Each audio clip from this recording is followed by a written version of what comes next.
Consumatum est! Dr. Jose Protasio Rizal Mercado y Alonzo Relalonda, the national hero of the Philippines. The trial of Rizal, Martyrdom at Bagumbayan. Upon hearing the court's decision, Rizal already knew that there's no way that his destiny would be changed. Rizal knew it was his end and has accepted his fate. Captain Rafael Dominguez, at 6 o'clock in the morning of December 29, 1896, read before him the official notice of his execution scheduled the next day. Rizal was immediately transferred to the prison chapel where he spent his last hours on earth. Inside the chapel, Rizal busied himself by writing correspondence to friends and family, bidding everyone farewell, and conversing with his Jesus priest friends. He had a lot of visitors arriving one or two after the other. Father Miguel Sandera Mata, the rector of the Ateneo Municipal, arrived in the prison early in the morning. Father Luis Visa came with Father Mata, the priest to whom Rizal asked for the image of the Sacred Heart of Jesus which he made during his stay in Ateneo. Father Antonio Rosel, another friend of Rizal who gladly eaten a fine breakfast with him, returned in the afternoon to resume his talk with Rizal. Father Federico Paura had prophesied earlier rather comically that Rizal would lose his head for writing the Noli Me Tangere, and the latter congratulated the priest for being right. Father Jose Villaclara, Rizal's former teacher in Ateneo, ate lunch with him. Father Vicente Balaguer accompanied Father Villaclara, ate lunch with Rizal as well. Santiago Mateis, contributor in the El Heraldo de Madrid. Teodora Alonso, Rizal claimed before his beloved mother, being for forgiveness and understanding the mother and son were separated by the strong grip of the prison guard. Trinidad arrived when Teodora left the chapel to her. Rizal handed down an alcohol cooking stove and whispered that something was inside it. Turned out to be his last piece, the Mi Ultimo Adios, written in a small piece of paper. Gaspar Castiano, fiscal of the Royal Audiencia, had a good conversation with Rizal. Late at night, around 10 o'clock, a retraction letter prepared by Archbishop Bernardino Rosaleda was presented to Rizal. However, he rejected it for being too long. Father Balaguer, on the other hand, showed another draft from Father P.O.P., which Rizal liked but wanted some parts of which be changed. By 11:30 p.m., Rizal wrote and signed the retraction letter in which he re-announced the Mason movement. Witnesses to this event were Juan del Fresno, chief of the guard detail, and Elder Mer, assistant of the plaza.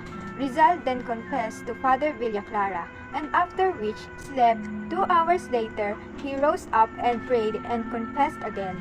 Inside the chapel, he knelt before the altar and prayed with the rosary. He, for the third time, confessed to Father Villaclara, and once finished, read Imitation de Cristo by Thomas A. Kempis. At 3:30 in the morning of December 30, 1896, Father Balaguer did a mass. Rizal once again made a confession and received communion.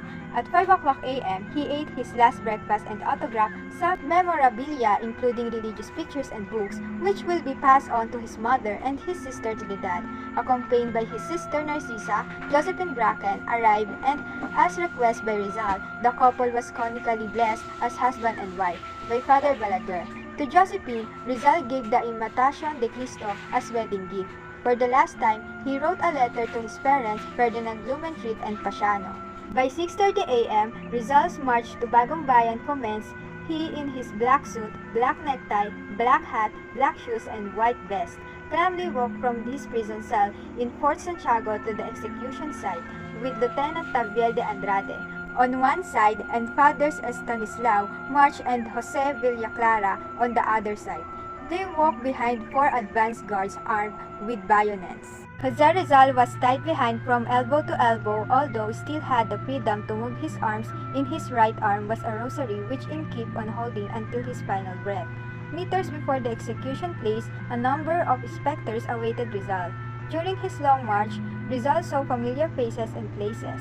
He spent his time reminiscing his childhood, the fun he had with his family and friends. In the Bagumbayan field, Rizal shook the hands of the 2 priests and his defender, binding them farewell.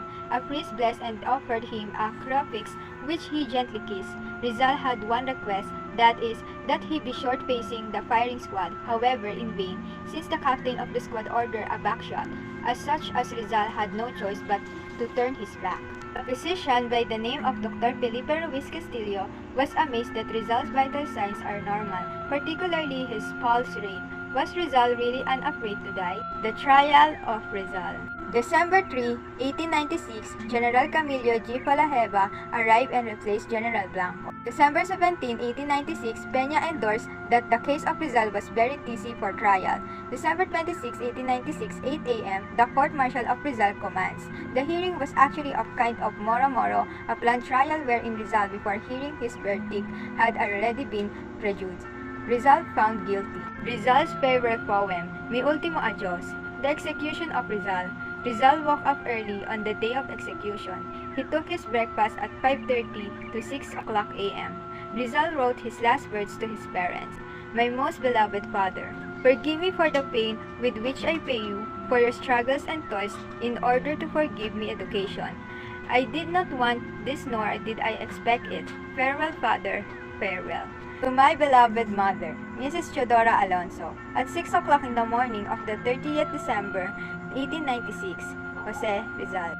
The firing squad was commanded in unison with drum beats. Upon the brig's command fuego, the guns of the squad flared. Rizal, by his sheer effort and remaining energy, twisted his body around to face the firing squad, and so fell on the ground with his face toward the blue sky, his head slightly inclined toward the rising sun in the east.